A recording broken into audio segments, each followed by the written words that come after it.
नमस्कार, दैनिक भास्कर की morning news brief में आपका स्वागत है। मैं रुचिका पारिक। आइए जानते हैं वो खबरें जो रही सुर्खियों में। लोकसभा चुनाव के नतीजे 4 जून को आएंगे, लेकिन उससे पहले आए 13 अलग अलग एजेंसियों के एग्जिट पोल के मुताबिक एनडीए को 281 से 401, जबकि विपक्षी गठबंधन इंडिया को 107 से 201 सीटें मिलती दिख रही हैं। इसके अलावा चुनाव के दौरान भास्कर के 100 रिपोर्टर्स भी 542 सीटों तक गए और हवा का रुख समझा। भास्कर की ग्राउंड रिपोर्ट्स के मुताबिक एनडीए को 281 से 350 सीटें और विपक्षी गठबंधन को 145 से 201 सीटें मिल सकती हैं। लोकसभा चुनाव 2024 के 7वें और अंतिम फेज में 7 राज्यों और 1 केंद्र शासित प्रदेश की 57 सीटों पर वोटिंग हुई। शाम 6 बजे तक 60.37% वोटिंग हुई। सबसे ज्यादा 70% वोट पश्चिम बंगाल में, जबकि सबसे कम 51.70% वोट बिहार में पड़े। इसके अलावा ओडिशा में विधानसभा चुनाव के लिए 68.37% वोटिंग हुई। यूपी के बलिया में वोट देने पहुंचे बुजुर्ग की मौत हो गई। वहीं पश्चिम बंगाल के जयनगर में हिंसा हुई, जहां 2 वीवीपैट तालाब में फेंक दी गई। कांग्रेस अध्यक्ष मल्लिकार्जुन खड़गे के घर इंडिया गठबंधन की मीटिंग हुई। एग्जिट पोल से 1 घंटे पहले खड़गे ने दावा किया कि इंडिया को कम से कम 295 सीटें मिलेंगी। खड़गे ने कहा कि हमारे सभी नेताओं से पूछने के बाद ये आंकड़ा मिला है और इस आंकड़े में कोई बदलाव नहीं है। बैठक में ममता बनर्जी को छोड़ 23 नेता शामिल हुए।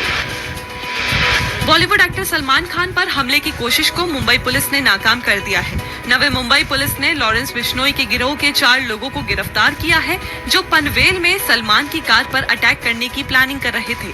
पुलिस के मुताबिक चारों आरोपी अटैक करने के लिए पाकिस्तान से हथियार मंगवाने की योजना बना रहे थे। दिल्ली की राउज एवेन्यू कोर्ट ने अरविंद केजरीवाल की जमानत याचिका पर 5 जून के लिए फैसला सुरक्षित रख लिया है। केजरीवाल ने मेडिकल ग्राउंड पर जमानत मांगी थी। उनकी जमानत आज खत्म होगी। ईडी ने कोर्ट में दावा किया कि केजरीवाल ने तथ्यों को दबाया है और अपनी सेहत को लेकर झूठे बयान दिए हैं। उनका वजन 1 किलो बढ़ गया है, लेकिन वे दावा कर रहे हैं कि उनका वजन 7 किलो घटा है। अब वो खबर जिस पे होगी हमारी नजर। अरुणाचल प्रदेश और सिक्किम विधानसभा चुनाव के रिजल्ट आएंगे। ये खबर जरा हटके है। भारत के एक शख्स ने नाक से सबसे तेज टाइप करने का गिनीज वर्ल्ड रिकॉर्ड बनाया है। 44 साल के विनोद चौधरी ने 25.66 सेकंड में अंग्रेजी वर्णमाला के सभी अक्षर लिख डाले। विनोद ने तीसरी बार ये कारनामा किया है। उन्होंने पहली बार 2023 में 27.8 सेकंड में नाक से टाइपिंग की थी।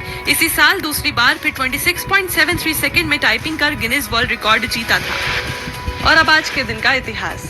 2 जून 2014 यानी आज ही के दिन तेलंगाना देश का 29वां राज्य बना था। इसे आंध्र प्रदेश से अलग करने की मांग 50 साल पुरानी थी।